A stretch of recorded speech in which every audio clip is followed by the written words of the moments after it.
The U.S.-Israeli entity maneuver just hit a critical point.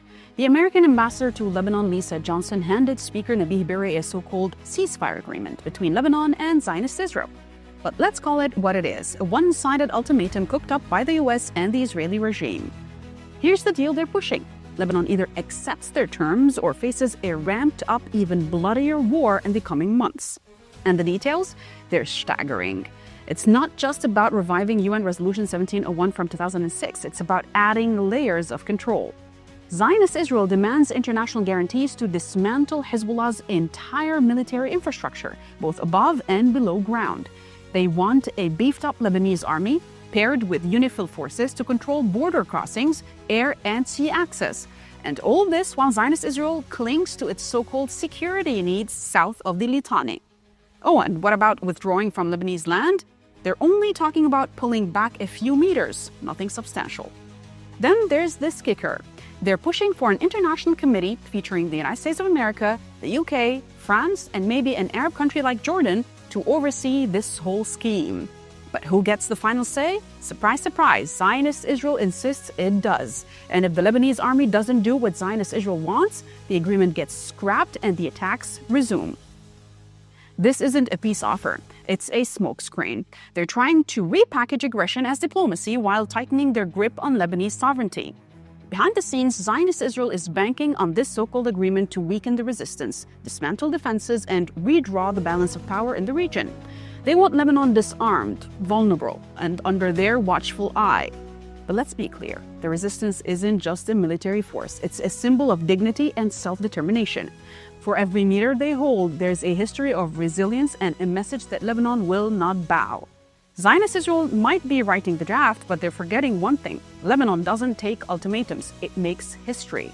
Essentially, they're asking us to sign a death warrant for ourselves, giving Zionist Israel carte blanche to attack whenever it pleases. Funny, right? Not really. Keep your eyes on the front lines, folks, because as we speak, those Zionist invaders are already inching back.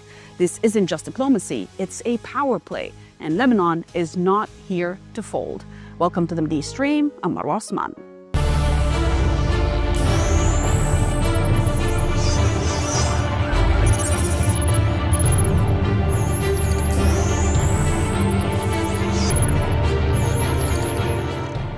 The U.S.-Israeli entity maneuver has reached a critical point, with Lebanon facing a one-sided ceasefire agreement designed to force its submission.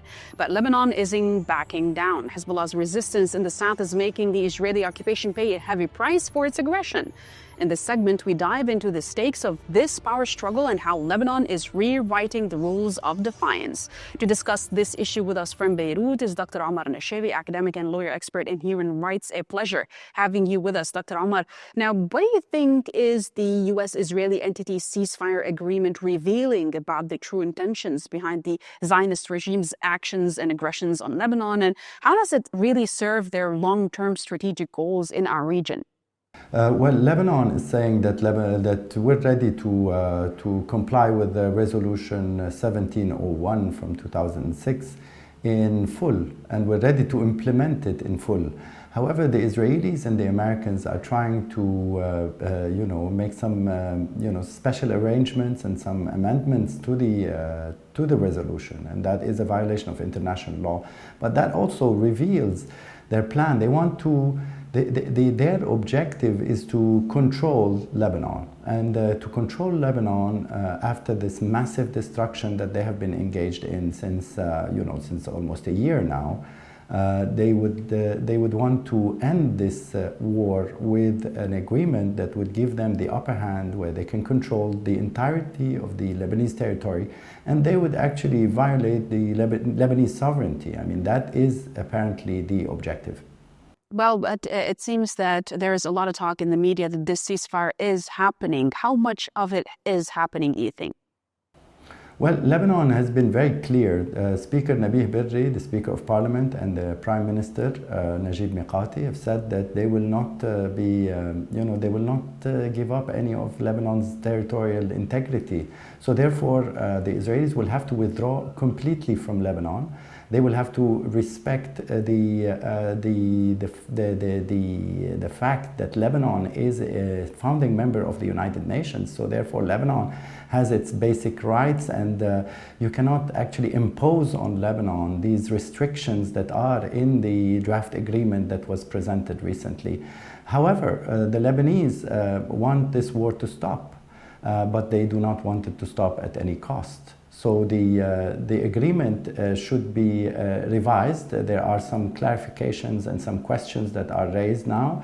We're waiting for the Israelis to give the responses. We're waiting for American guarantees, said that the Israelis will withdraw in full from the Lebanese territory and will cease to slaughter people and massacre innocent civilians in villages, as they have been doing for the past 2.5 months, and as they have been doing for the past 14 months in Gaza, and they've been engaged in a continuous genocide. So therefore, this will have to stop so that there is a solution for the whole region, not just for Lebanon. And that is in line with Resolution 1701 that mentions explicitly resolutions 242, 338, 1515.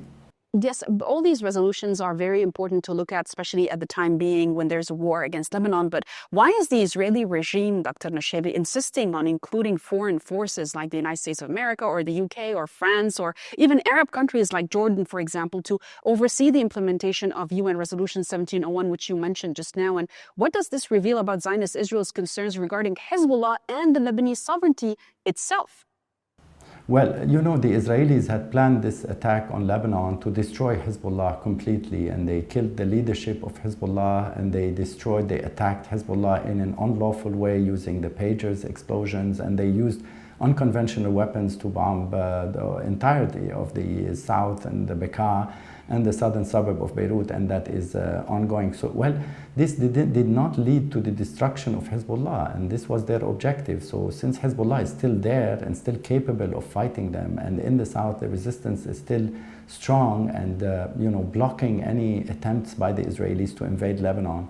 So that shows that Hezbollah is in power, and it can easily confront the Israelis and continue to pose a threat on Israel and on the existence of the Zionist entity, and it will prevent the settlers from returning to the settlements in northern occupied Palestine. So what the Israelis want and what Netanyahu wants and the Americans, they want to create a kind of an agreement where they can tell the settlers that they can go back to the northern settlements in northern occupied Palestine by having guarantees from the Americans, the French, the British, the Germans.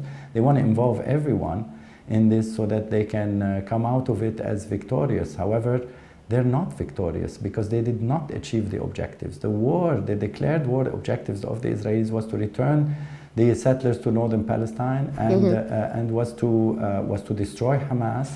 Now, there was another also announcement by the new war minister, Israel Katz, who said he wants to disarm Hezbollah. That also is far from being a realistic objective. So therefore, they are in a situation where they will have to resort to their friends, the Americans, the French, the British, the Germans, so that they can be involved in this, so that Israel can come out of it, so to say, victorious. Well, Zionist Israel is reportedly insisting on retaining the right to attack Lebanon if the Lebanese army and the UNIFIL forces fail to prevent Hezbollah from rearming itself. This demand comes from an army that over the past at least 50 days has been unable to maintain control over one single Lebanese village. So on what grounds then is Zionist Israel justifying such demands? Well, yeah, as I said from the beginning, the main driver for the American and Israeli objective is control. They want to control the Lebanese territory. They want to give this impression to the settlers and to the whole region that they are in control. Because I think that what they're looking for is that they're looking at the new administration in Washington, and they're thinking that this new administration would want to have naturalization with other Arab countries, and they cannot actually proceed with that, and more particularly naturalization of relations between the Zionist entity and Saudi Arabia. They cannot proceed with this until they prove that they are in control of the situation. Although militarily they have failed to achieve in the south of Lebanon, they want to show that they can pressure with their allies in Europe and around the world, that they can put enough pressure that would allow them to be in control. So that is their demand. This demand, I don't think it will be acceptable for the Lebanese. However, there is another path, and the path is related to that, as Israel reserves the right to actually bomb or take any action in Lebanon, the resistance also in Lebanon has the same right to actually respond. So therefore, that is not a ceasefire agreement at all. That is a continuation of the situation as is today. Which we have spoke about multiple times, you and I, Dr. about how this will actually end up failing, and we will see a possible prolong of the war because of this Israeli entity adamant way of trying to control Lebanon. Yes, Marwa, there is occupation in the south of Lebanon, and there is an ongoing slaughter of civilians and civilian targets all around Lebanon. This cannot go on. The Israelis will have to stop. And the missiles are still falling from the resistance on the entirety of the northern part of occupied Palestine. 100 plus missiles falling every day. I 100% agree with you. I want to thank you very much, Dr. Omar Nashabe, academic and lawyer expert in human rights, for sharing with us these thoughts, because it's been very confusing for the public and the Western audience to understand why the ceasefire is not working, because it is actually just demands from one side against the other, which actually is winning on the ground. Not the Israelis, I mean. Thank you very much for your time and your effort. And ladies and gents, please stay tuned, because next we are going to talk about Hezbollah's redefining deterrence.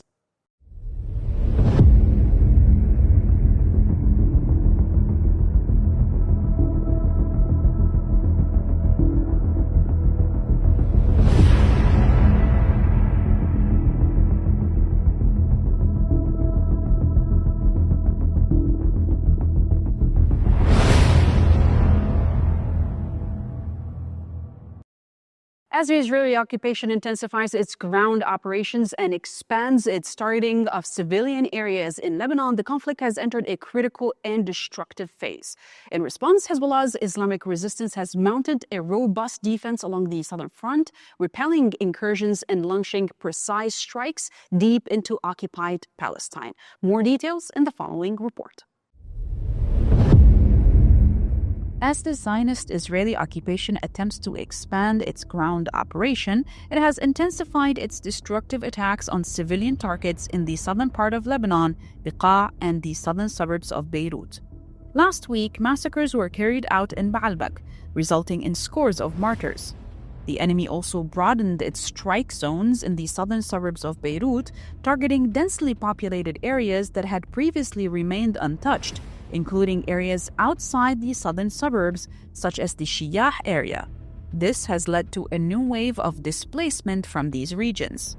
Meanwhile, on the southern front line, the enemy has effectively withdrawn the 210th Division from direct combat, suspending its offensive operations and repositioning it into a defensive role.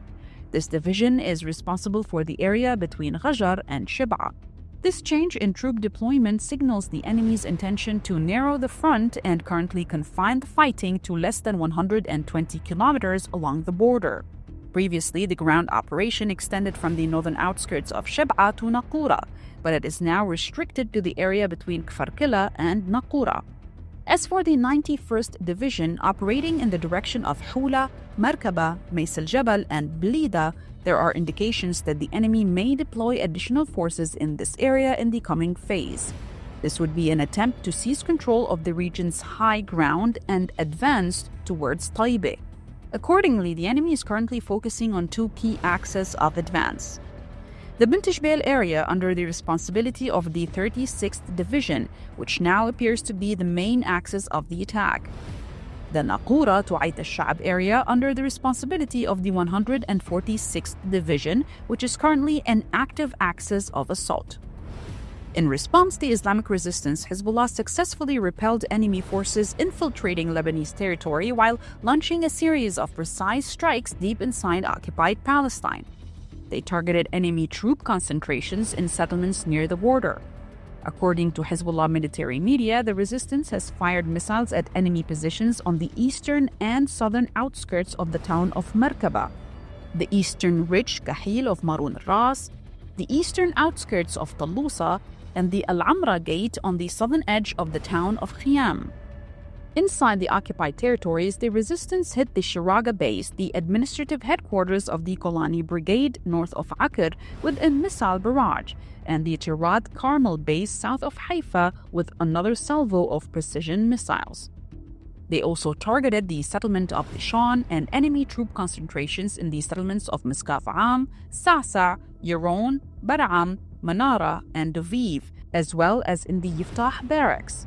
Furthermore, a kamikaze drone struck a gathering in the settlement of Yaron, and another targeted a group in the Doviv barracks. To discuss this issue with us from Beirut is Dr. Ali Hamieh, military expert, academic, and researcher. A pleasure to have you with us, Dr. Hamieh. Now, what strategic objectives does the Israeli occupation aim to achieve by narrowing its operational front in the southern part of Lebanon and redeploying divisions there? And how do you think that Hezbollah is leveraging these changes to its own advantage? Greetings to you and all the esteemed viewers. I firmly believe that the Israeli occupation's ongoing aerial invasion is ultimately futile in determining the outcome of this war. True victory is achieved on the ground. When the Zionist enemy deploys 5 divisions, 210, 98, 91, 36, and 146, its initial objective was to invade Lebanon.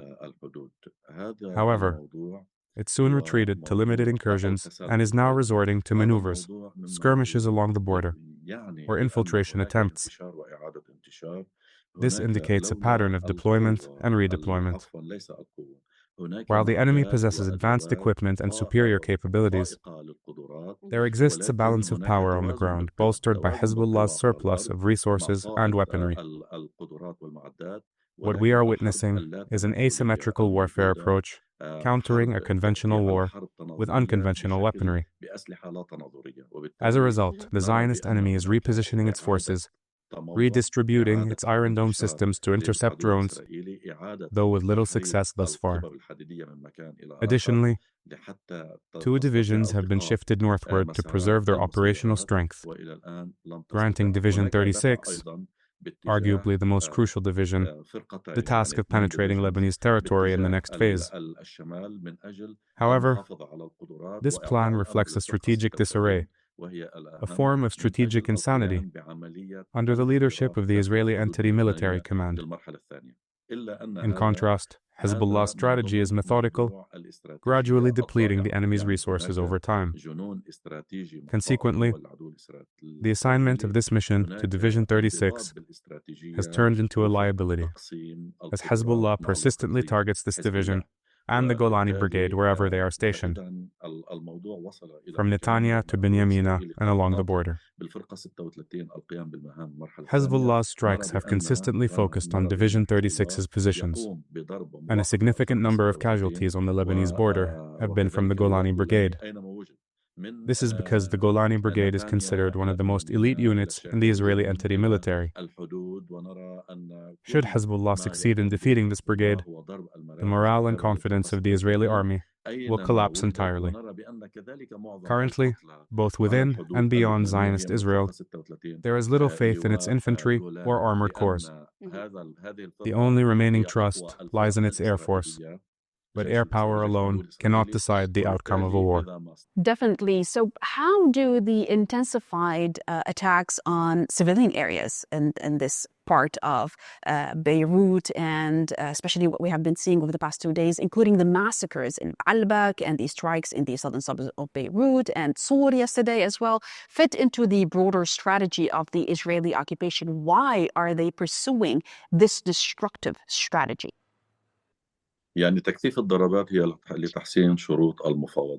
Intensifying strikes to improve negotiation terms has always been a hallmark of the Zionist enemy, operating in alignment with American directives. This systematic approach is evident in its war of attrition, targeting civilians, infrastructure, and displaced populations in an attempt to provoke internal uprisings that would pressure the military to capitulate. The strategy is clear: undermine the resistance by exerting pressure on its supportive environment. However, by the grace of God, our resilience remains steadfast. Hezbollah continues to counter with precision strikes on Zionist military positions. This disciplined strategy has successfully targeted critical military and industrial sites, including IWI, Rafael, TAS, TAI, and Haifa Tech, with perhaps the most significant blow dealt to the Yodifat Center. These strikes differ fundamentally from the enemy's approach. While the Zionist entity intensifies its aerial bombardment against civilians, yielding only destruction, war crimes, and no tangible victory, Hezbollah focuses on military targets, adhering to a disciplined and calculated strategy. The Yodifat Center, for example, is not only a hub for aircraft parts, but also plays a critical role in nuclear weapons maintenance. Hezbollah has made it clear that should the enemy escalate its operations against the resistance's civilian base, it will respond by intensifying strikes on these highly sensitive sites. This measured response underscores the difference in strategies. One seeks indiscriminate destruction, while the other aims to dismantle the enemy's military and strategic capabilities.